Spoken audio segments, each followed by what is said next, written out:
What's up, everyone? It's your girl Brain Shanae, and today I'm coming at you with another book review, and it's going to be for This Wicked Fate by Kaylnn Bayron. So if you want to know what my thoughts are about this book, please stay tuned.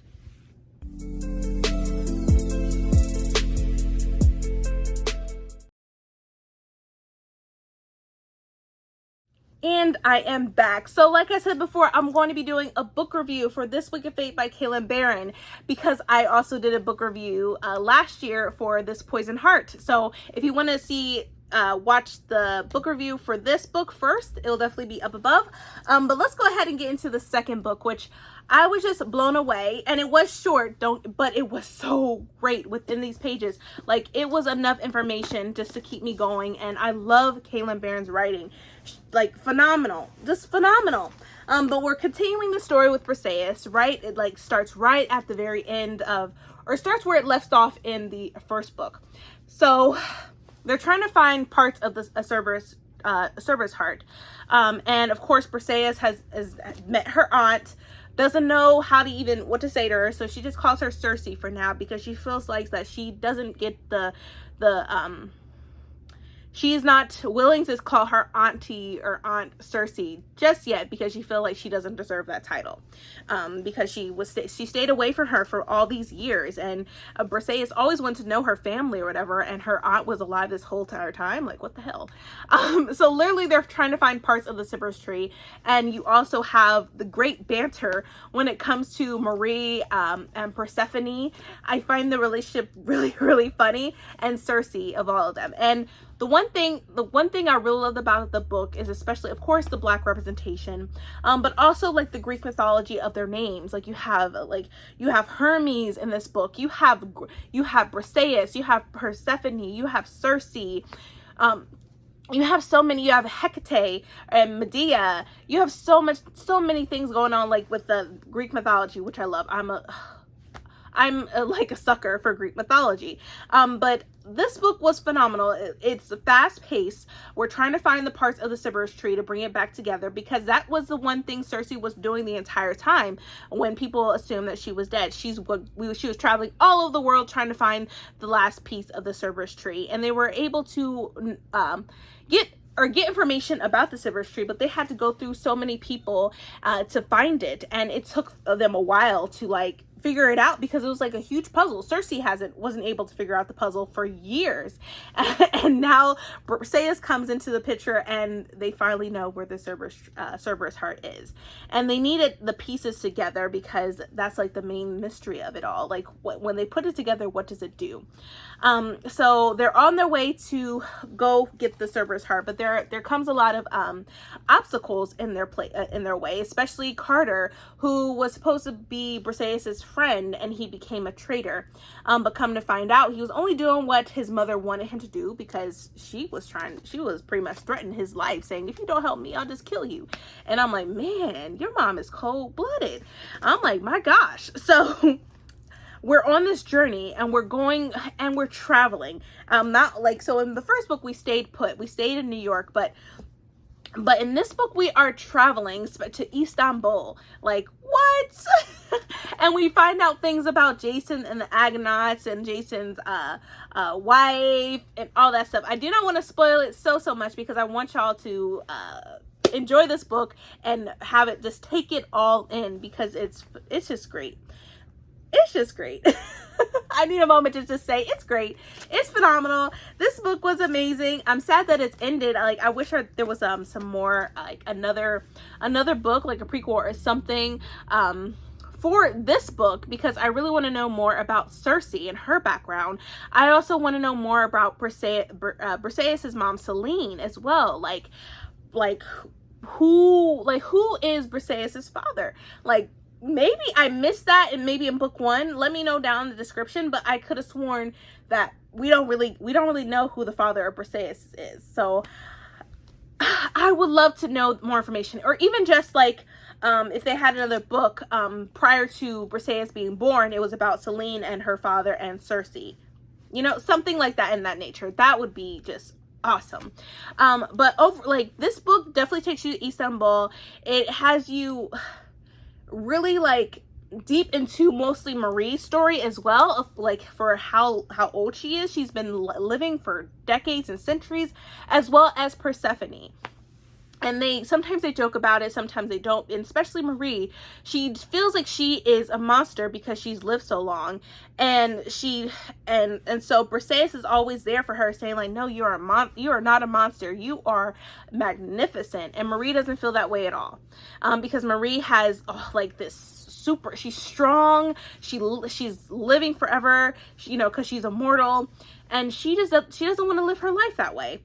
And so you have that, which I do love the connection with Briseis and Marie. I do love the queer rep within both of these books when it comes to Briseis and Marie. I love their chemistry with one another. I love the fact that also we get a glimpse of more of Cersei, why she did what she did when it came to Briseis, why she just disappeared. And we get a little more information about it, but still, if I'm Briseis, I would still be pissed. But I get it, but I would still be pissed just because that's me. Everybody's different. But they end up finding the Observer's heart, and things begin to change for some people or some characters in this book for the good and for the better. But there's also sacrifice in this book. I can't say this enough. Like, in both of these books, there is sacrifice that these characters face, whether it's good or whether it's bad. There's always sacrifices that are made in these books, and I feel like in Greek mythology, that's all they did was make sacrifices in order to get something that they wanted. So tons of sacrifice within this book. I had no complaints about it. It was definitely fast paced. It was never a dull moment whatsoever, especially when we get to meet Hermes. That was interesting, especially when we find out that Carter is a descendant of Hermes, which I thought that was pretty cool. Like, all these connections with the Greek mythology, with the Greek gods and goddesses, like, I just loved it. But I also love the fact that Briseis, like, her mom, she knew that Briseis wanted to, I would say, like, she knew Briseis wanted to know her family, and they weren't afraid of that at all. They wanted Briseis to know her other side, and her real family, her biological family. And I do love that, because sometimes I feel, not all families, but some, they probably feel a little bit bad about it because they want to know their real family, their biological family. But that didn't stop, like, her mom didn't stop her from trying to find that out. But her mom did try to stop her from trying to find the last piece of the Cerberus heart, because she's like, no, it's dangerous. Which even Cersei said it to her mom, like, it's going to be dangerous. We don't know if we're even going to return. We don't even know if we're going to come back. But Briseis still wanted to take that sacrifice. She still wanted to do this so that she can get her mom back, that was taken from her. And of course, like I said, there are sacrifices in this book, but there are also rewards within this book as well, which you'll find out at the end of this book. I do not want to give tons of spoilers. I'm just trying to give you a gist of this review, because yes, it is short. There's a lot of information within this book, but it's so short that I could spoil it for you, and I do not want to do this. I want this review to be spoiler free. So a lot of things, like, we come to realize, especially how strong Briseis is, how strong her family is, how strong their family bond is, how strong their family history is, and how they're all connected. I just was enthralled with this book. I love the fact that we learn more about Hecate, and Medea.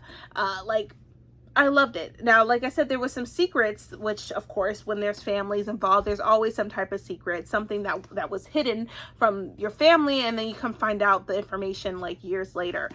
So there is some of that as well, but I promise you, this book was good. It is good. And even on, like, right here, it says, would you tempt even the most dangerous fate to save the ones you love? And like I said, that is what Briseis did. Even though she, like, Cersei brought it up saying that we don't know if we're going to return, Briseis still took that chance. And I love that. I loved how we were traveling in this book too, because I was like, are we going to be traveling? Especially if you're trying to find this Observer's heart. Like, I love it. So such a good book. Such a good book. I'm not going to give you any spoilers, but, like, even for the synopsis, which I'll read to you, it says, Briseis has one chance to rescue her mother, but she'll need to do the impossible, Find the last fragment of the deadly observer's heart. To locate the missing piece, she must turn to the blood relative she's never known, which is Circe and Persephone, learn about their secret powers, which Circe does help her along the way as they're traveling to find the last piece of the observer's heart, especially how to hone in her powers, because she's stronger than what she thinks, and take her place in their ancient lineage. And it says, but Briseis is not the only one who wants the heart, and her enemies will stop at nothing to fulfill their own ruthless plans. The fates tell of a truly dangerous journey, one that could end in more heartache, more death. Strengthened by the sisterhood of ancient magic, can Briseis harness her power to save the people she loves most? And that brings to mind another tension as well, like when we, like the doctor and stuff that Briseis knew back in New York. I think it was Brooklyn. And come to find out, she is one of the fates. And I'm like, what? Like, everyone knows the fates. Like I guess Hercules, the Disney version, animated version of Hercules, the fates that like cuts the thread. There's one that makes the thread, one that cuts the thread, and something else. I forget there are 3 of them. I forget their names. But we get to meet the fates in this book as well, about their destinies and stuff like that, about Marie's fate, about Persephone's fate in particular. So we have that. 5 out of 5 stars, y'all. Love this book. I'm so sad that it has ended. Both of these books are phenomenal. Like I said, I'll leave my review above so you can check out for the first book. And of course, we now have my review for This Wicked Fate. So amazing. Well, beautifully written, phenomenal. It's never a dull moment. You will not get bored. There's always some type of action happening. There's always some secret that is being told about their family and their lineage. So definitely check this out if you haven't read it yet. But that is it. That is my book review for This Wicked Fate by Kaylnn Bayron. I really hope you enjoyed this video. If you did, please give me a thumbs up. Also, hit that subscribe button and that bell to be notified when I upload more videos in the future. But thank you so much for watching, you guys, and please stay healthy and stay safe. See ya!